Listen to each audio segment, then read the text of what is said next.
ABS-CBN News Headquarters, Corina Sanchez, Julius Babaw, kasama ang mga patrol ng bayan, bantay ng mamamayan.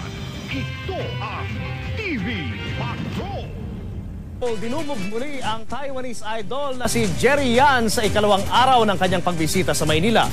Sobrang pasasalamat naman si Dao Mingsu sa mainit na pagtanggap sa kanya ng mga Pinoy. May report si Star Patrol Mario Tumawa.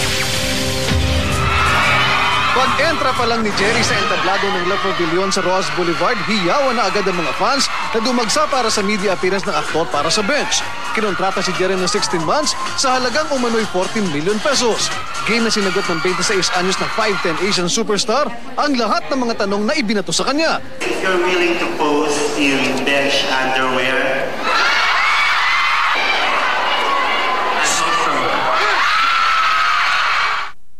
Natuwa din si Jerry sa anay pambihirang oportunidad na makilala si Ate Glo at mga special children sa Malacanang kahapon. Nakakagulat ang komposisyon ng mga tagahanga, teenager, lola at disabled, maging si Mrs. Gina De Venecia. He's so guapo. Yes, I'm happy to see him. I'm ready to die! Dito na rin iginiit ni Jerry na buo pa rin ang samahan ng F4. Nagpasalamat din siya sa fenomenal na pagtangkilik ng mga Pinoy na matutunghayan muli sa Happy 50 TV concert.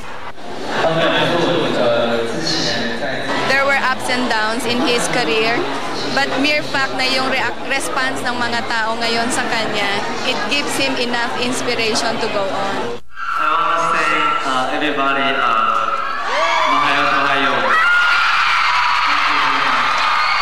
Makakaasa ang kanyang mga fans, hindi ito ang una tuling pagkakataong dudumugin si Dao Mingsu sa Pilipinas. Pag-entra pa lang ni Jerry sa entablado ng La Pavilion sa Roas Boulevard, hiyawan na agad ang mga fans na dumagsa para sa media appearance ng aktor para sa bench. Kinontrata si Jerry ng 16 months sa halagang umano'y 14 million pesos.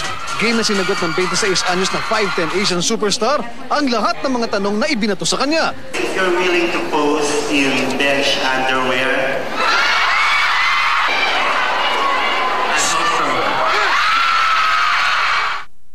Natuwa din si Jerry sa anay pambihirang oportunidad na makilala si Ate Glo at mga special children sa Malacanang kahapon.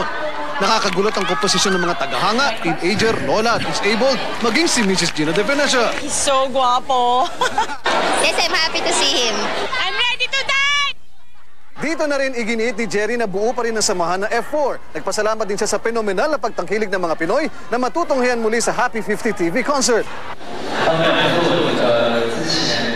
There were ups and downs in his career, but mere fact na yung response ng mga tao ngayon sa kanya, it gives him enough inspiration to go on. I want to say everybody, mahayo. Makakaasa ang kanyang mga fans, hindi ito ang una tuling pagkakataong dudumugin si Dao Mingsu sa Pilipinas. Pag-entra pa lang ni Jerry sa entablado ng La Pavilion sa Roas Boulevard, hiyawan na agad ang mga fans na dumagsa para sa media appearance ng aktor para sa bench. Kinontrata si Jerry ng 16 months sa halagang umano'y 14 million pesos. Game na sinagot ng 26 anyos na 5'10 Asian superstar